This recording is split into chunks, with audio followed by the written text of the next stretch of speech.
Sir ये 22-24 तरह के इंस्टेंस के बाद में जो भी एक्टिविटीज़ हो रही हैं इंडिया की तरफ से, पाकिस्तान की तरफ से, तो क्या ये वॉर की कैटेगरी में आती हैं? हम लोग जनरल पब्लिक तो ये मानती है कि युद्ध छिड़ गया, वॉर हो गया। जी, जी, जी। But as per my observation, my information, war is a totally different. Exactly. अभी तो ये सिर्फ़ मिलिट्री एस्केलेशंस थी। जी। तो वॉर क्या होता है? हम लोगों को अभी मिसाइल ऊपर से जाती दिख रही है, वो ड्रोन से उसको तो क्रॉस कर रहे हैं।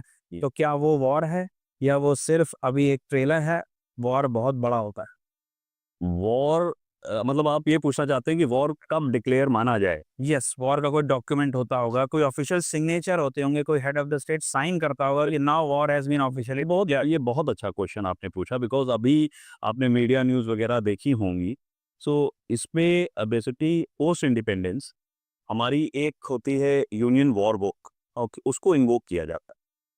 तो वो एक ऐसा डॉक्यूमेंट है जब वो इन्वोक हो जाता है सारी मिनिस्ट्रीज को ये बताया जाता है, एक एसओपी है, स्टैंडिंग ऑपरेटिंग प्रोसीजर्स हैं। जी। तो सारी मिनिस्ट्रीज को डूज एंड डोंट बता दिए आप। तो वो जब इन्वोक होता है तब वॉर डिक्लेरेशन माना जाता है। उसके बाद जो है सीसीएस की बैठक होती है। Sir CCS means? Cabinet committee for security. So ये इसमें पूरी बैठक होती है, इसमें चीफ्स होते हैं, प्राइम मिनिस्टर्स होते हैं और उसमें कई जो मेंबर्स हैं वो सारे बैठते हैं, डिसीजन लेते हैं और पॉलिटिकल हेड ये डिसीजन सबसे लेके सबसे उनकी राय लेके फिर पॉलिटिकल हेड उस पर डिसीजन लेता है और वो इम्प्लीमेंट होता है और तब एक वॉर डिक्लेरेशन माना जाता है। सारी मिनिस्ट्रीज उसी हिसाब से कार्य करती हैं जो एसओपी में वर्णित है, तब उसे वॉर माना जाता है।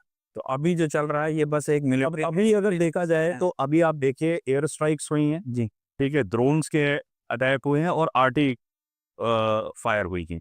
तो इसमें एक्चुअल ऑन फुट कोई हमारा तरफ से और उनकी तरफ से ना ट्रूप्स उधर से आए हैं ना इधर से गए।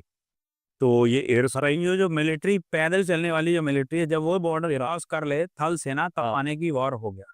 नहीं मतलब उसका एक अलग वो है कि तीनों मतलब जो जैसे कंबाइंड चीज़ बैठते हैं, स्ट्राइक्स किधर से होंगी, वो वॉर कैसे माना जाए वो तो मैंने आपको बता दिया। जैसे यूनियन वॉर बुक जब इन्वोक हो जाती है तब माना जाएगा लेकिन अभी ये ग्रेविटी उतनी ज़्यादा नहीं थी, ठीक है, वो लेवल था कि यहाँ से एयर स्ट्राइक्स हुई, अपना ड्रोन्स का यूज़ हुआ और आर्टी फायरिंग का यूज़ हुआ। जी। जी, तो हमारे प्रधानमंत्री मोदी जी ने एक स्टेटमेंट दिया था कि हम तीनों चीफ्स को खुली छूट देते हैं, वो जो डिसीजन चाहे ले सकें। जी, तो वो एक मतलब एक वो वर्बल डिसीजन था।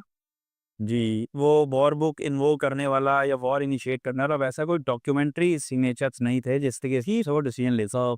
अब इस विषय में मैं ये कहना चाहूँगा जैसे अभी जैसे हमारे सीनियर ऑफिसर्स जो राय रखते हैं, जी। वो ये वही मैंने आपसे डिस्कशन किया। जब बहुत ही सीरियस एक्शंस जब लेना जैसे आप देखेंगे कि जब ये अटैक हुआ पुलवामा वाला, उसके बाद जो एयर स्ट्राइक्स हुई हैं, ये उनके मिलिटेंट कैंप से हुई। इनिशियली किसी भी आपने मिलिट्री एस्टेब्लिशमेंट पे स्ट्राइक नहीं किया। पहले मिलिटेंट कैंप पे किया, जहाँ-जहाँ उनके आश्रयदाता थे, उनके फाइनेंस करने वाले, उस जगह पे अटैक किया गया है। और उसके बाद ये वेट किया गया कि देखते हैं कि डायरेक्ट इंटरफेरेंस अगर पाक आर्मी करेगी या उसकी उनकी तरफ से क्या डायरेक्टली मिलिट्री इन्वॉल्व हो रही है कि नहीं हो रही है। और वो हमने देखा कि वो हुई, क्योंकि वो डायरेक्टली पब्लिक पे करा पब्लिक, हाँ, उन्होंने तो आके ओपन फोरम राजस्थान के बॉर्डर्स पे, या जितने फिर बॉर्डर्स पे पब्लिक पे उन्होंने अब फिर हम लोगों ने स्ट्राइक को एक्सकेलेट किया। ठीक, तब तो भी ये एस्केलेशन ही था, वॉर नहीं। एस्केलेशन था, वॉर नहीं था, मिलिट्री एस्केलेशन। मिलिट्री एस्केलेशन था।